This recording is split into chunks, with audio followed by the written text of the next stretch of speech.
This week in the world of sports, a new NTT Indycar Series season begins. Can anyone stop Alex Palou, or will the Spaniard win his 5th championship in 6 years? This is the Monday Report, starting now! All right. Hello, ladies and gentlemen. It is Monday, March 2nd, 2026, and this is the Monday Report. I'm your host, H. James K., and today we are going to be talking about this weekend's Firestone Grand Prix of St. Pete. Yes, after a long 6-month off-season, the IndyCar Series has returned. Thank you, Jesus. All right. This weekend, it was the Firestone Grand Prix of St. Pete, which is the traditional starting point of the season, has been every year since 2003. So, to start off, we had a whole bunch of new rookies, guys like Caio Collet and Dennis Hauger, and obviously the very famous Mick Schumacher, son of Michael Schumacher. So, the pole sitter for this weekend's race was Penske's Scott McLaughlin. Same thing has happened last year. He got the pole last year. This year he had Tim Cindric as his new chief strategist. You might remember Tim Cindric was a bigwig in Penske last year and got fired during the cheating scandal during the month of May. Well, during the offseason, he was rehired to be Penske's chief strategist for Scott McLaughlin's car. Good Lord, I couldn't come up with his name there for a second. All right. The winner of Sunday's race was Alex Palou, in a shock to nobody. He led 51 laps and won the race by 13 seconds. Yeah, he kind of took the lead and he just said bye-bye, and he drove off into the distance. It was impressive. So before we talk any further about the race, let's do the top 10 finishers. So obviously Alex Palou won the race. Scott McLaughlin for Team Penske. Alex Palou of Chip Ganassi Racing, he won the race. Scott McLaughlin of Team Penske, he got the pole and finished second. Christian Lundgaard of Arrow McLaren finished third. Andretti Global's Kyle Kirkwood finished fourth. Arrow McLaren's Pato O'Ward finished fifth. Andretti Global's Marcus Ericsson finished sixth. Team Penske's Joseph Newgarden, who started the race in last place in 25th, finished an astounding 7th in an incredible drive up through the field. It was so impressive. Romain Grosjean, driving for Dale Coyne Racing, finished 8th. Rinus VeeKay, who drives for Juncos Hollinger Racing, finished 9th. And rookie Dennis Hauger, driving for Dale Coyne Racing, finished 10th. I think it's so impressive that both of the Dale Coyne cars finished in the top 10 and one of the Juncos cars. It just tells you how close the series is and the overall quality of the teams, because while Dale Coyne Racing has a new technical partnership with Andretti Autosport, they're still the smallest team by far in the series, and they don't do well most weekends, but they had a really impressive. Dennis Hauger started the race in third place. He had a great qualifying. So, really impressive from Dale Coyne Racing. All right, let's talk about some winners and losers. So, obviously winners, Alex Palou, duh.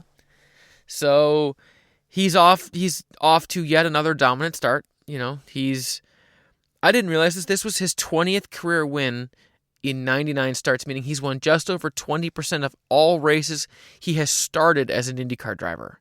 He's won 4 championships in the last 5 years, and he looks poised to win his 5th in 6 years, which, mind you, would be the first person to ever do that in the history of IndyCar racing.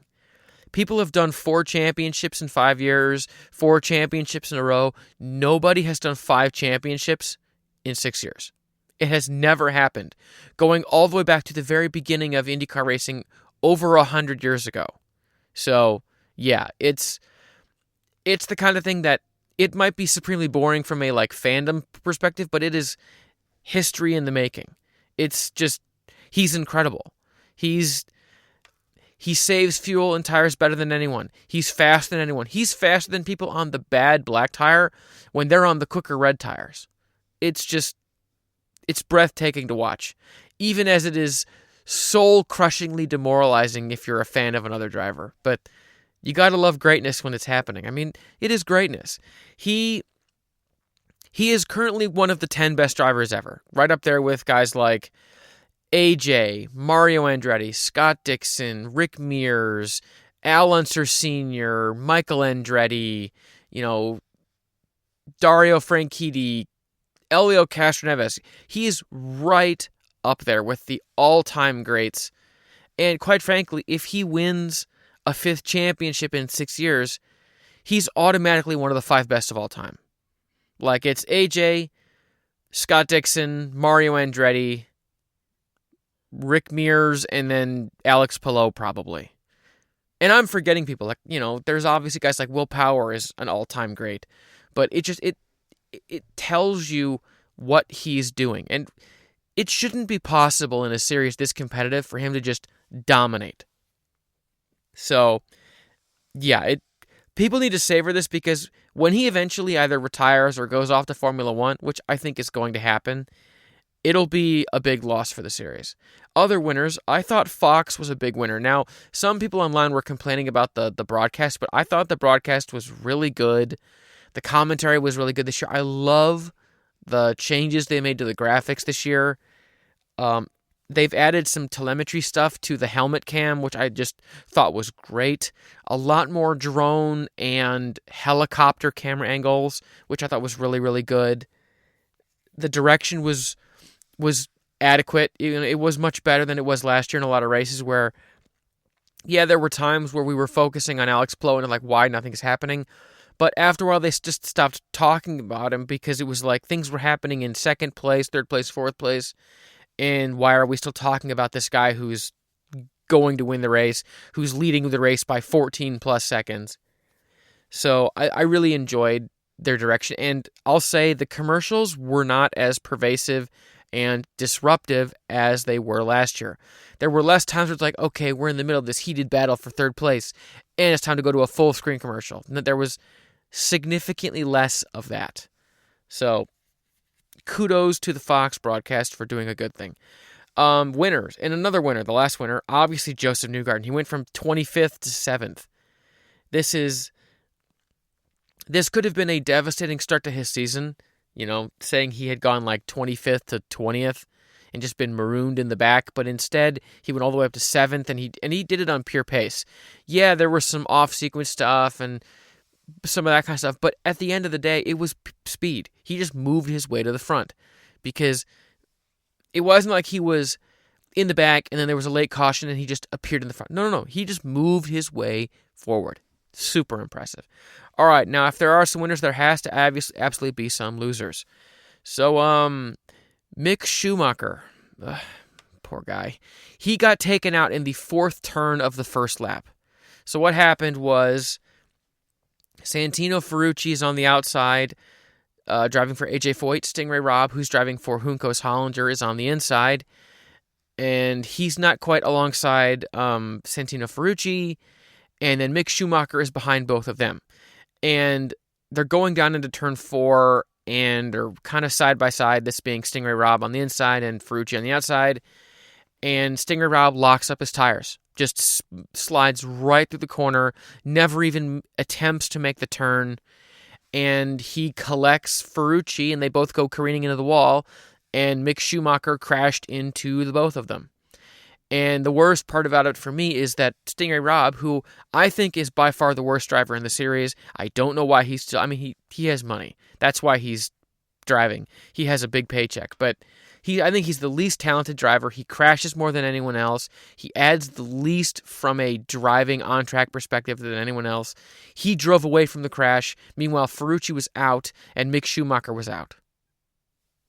Now, he did get a penalty. He got a 30-second stop and hold, but still, it frustrates me that a guy like Stingray Robb can continue to be like this. Now, the thing is, I've been following this guy since he was a teenager.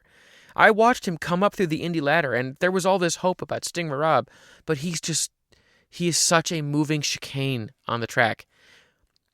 It's really disappointing. It's frustrating because a rookie with a lot of promise and a really competitive driver who's really aggressive were taken out immediately. And because there was an early caution, it takes away all the side-by-side racing that you might get for 2 or 3 laps, because the second that they go single file on St. Pete, they stay that way every year. That's how it goes. So it really pissed me off. It's like, what are we doing? Another loser, Will Power. Now, I'm not saying he's like, oh, he's a loser, but like, it cannot be denied that he had a weekend to forget. So he's on a new team. You know, he's been on Team Penske since from 2009 to 2025, almost 20 years. And they wanted to give him a 1-year contract extension. He wanted a multi-year, so he went to Andretti Autosport. He went to Andretti Global. I think that's a pretty good move, to be honest with you. But he really struggled to get a hold of their street course package, and he crashed in practice. He missed turn 10. He slid through the corner, missed the tire barrier, and just smoked the outside wall concrete, cracked up the car bad. He had a moment in practice, in qualifying, where he almost crashed, but he saved it. And then in the race, he missed the same turn 10 again, and he did the same thing. And it busted up the car and knocked him out of the race. Now, he did return to do some laps, I think, but he was like 11 laps down or 20 laps down or whatever. But it was a weekend to forget from Will Power and the Andretti, and the 26th car for Andretti Global. And our last loser, people who thought this year was going to be different. I couldn't resist. There's a certain meme slogan that my dad doesn't want me to repeat anymore that I won't repeat, but the general consensus is, man, Palou is going to win the championship again. It was like, we're halfway through the race, and then he takes the lead and drives away. It's like, oh, okay, championship's over, season's over.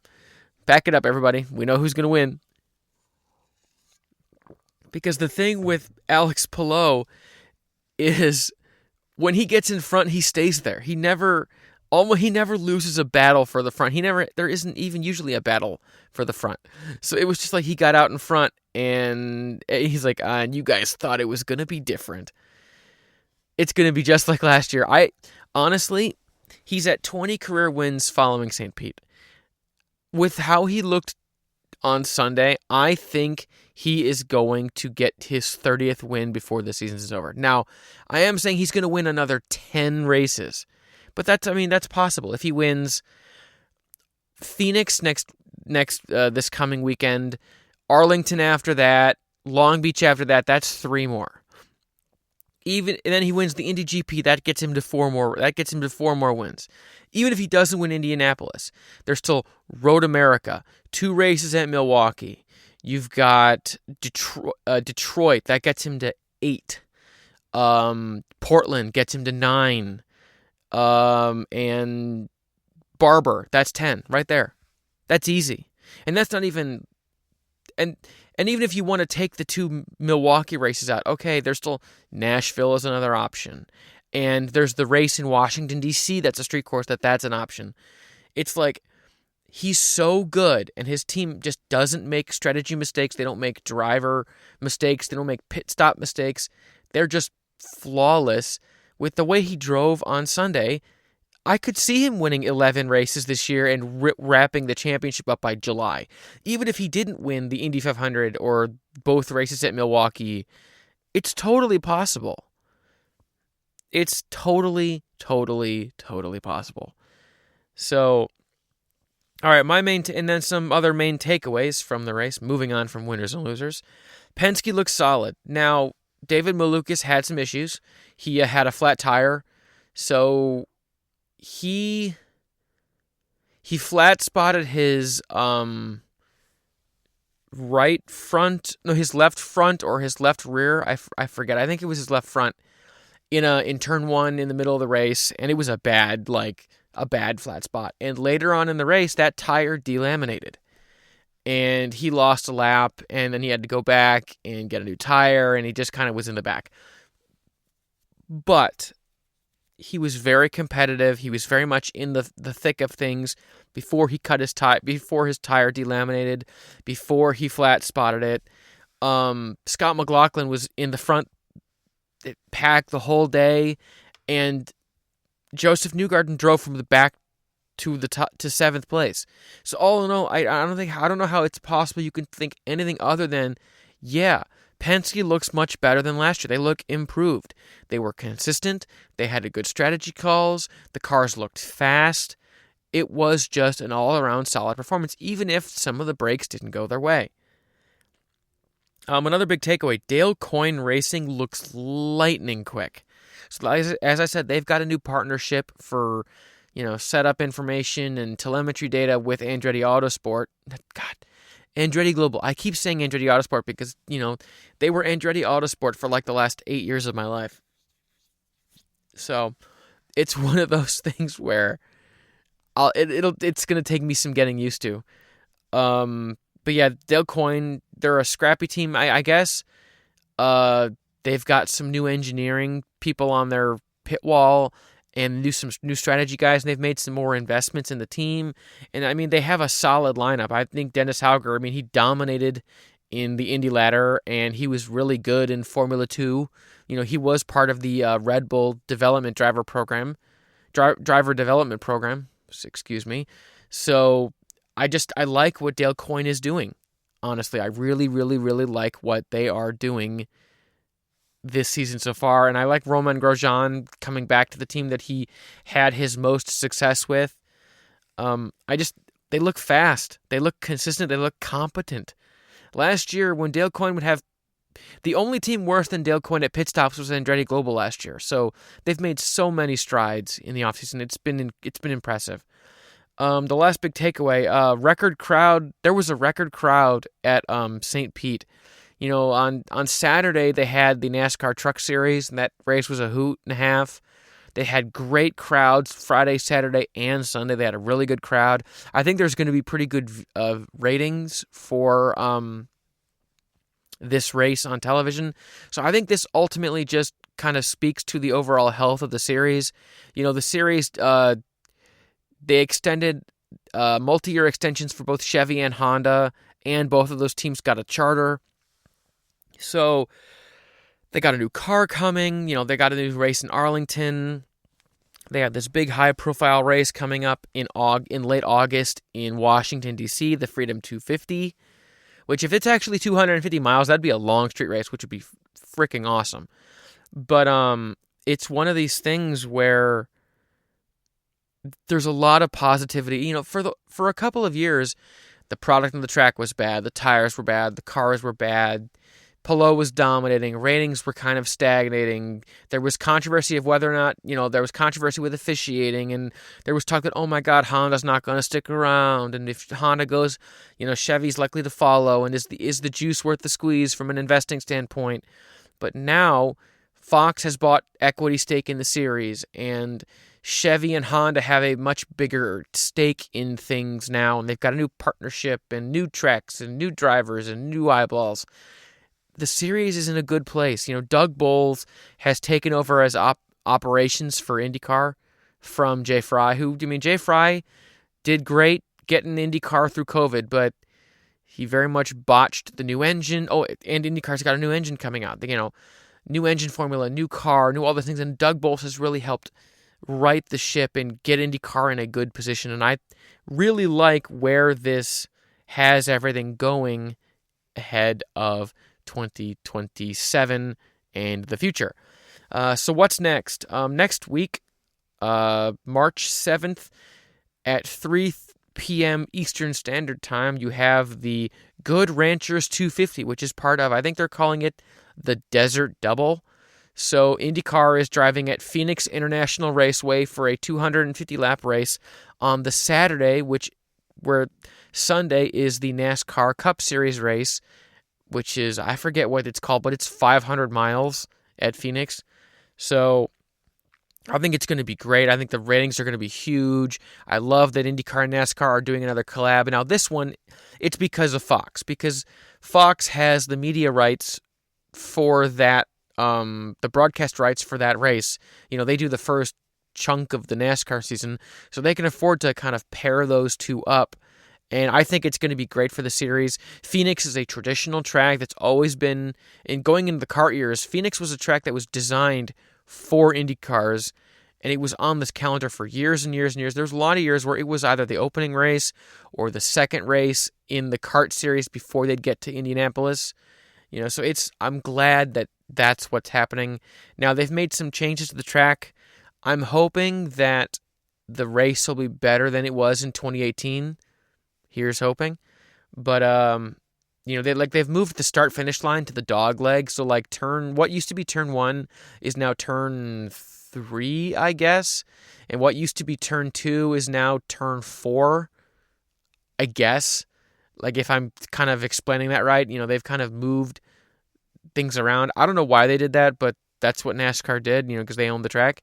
But either way, it's really exciting. I can't wait. I love Phoenix. It's, as a kart fan, I'm glad that Indycar is think about this. This is the most kart series season Indycar's had ever. They're driving at Long Beach, Phoenix, Portland, Indianapolis, Detroit, and Milwaukee. The only thing that would make it better is if they were driving at Belle Isle. Those are all traditional kart FedEx Championship Series locations, going back to the 80s and 90s. So, in the 80s they were the kart IndyCar World Series, but you get my point. This is the most and obviously I'm forgetting Road America. That's another one. So it's very much, it feels like IndyCar is finally getting back to a good place after COVID, because before COVID it was like, yeah, we're going to have the new car in 2022 and the new engines and it's going to be great. And then it was like, and things just kind of trundled along, for a while. But finally, things are getting back. The ratings are up, new media deals, everything. So it's good to be an IndyCar fan, even if Alex Palou is going to win yet another championship. But who knows? Maybe Pata Award can win a couple of races and win the 500 and finish second in points. You know what? That would be a successful year for me. If he gets second in points, wins the Indy 500, cool. You know what? I can survive another Alex Palou championship bludgeoning. So either way, that's what we'll probably be covering that next week. I might do a free agency preview for the NFL, or maybe I'll do some draft coverage. I haven't really decided, but we might get a lot of IndyCar from now until like June. So, oh no, whatever we're gonna do, just all this IndyCar and NASCAR and Formula One to talk about. But either way, it's great to have racing back. For those of you watching on YouTube, please consider liking. Leave a comment to feed the algorithm, subscribe to help grow the channel. For those of you listening on Apple Podcasts, Amazon Music, and everywhere else that podcasts are available, thank you, and thank you. My name is H. James K. Thank y'all for tuning in. Until next time.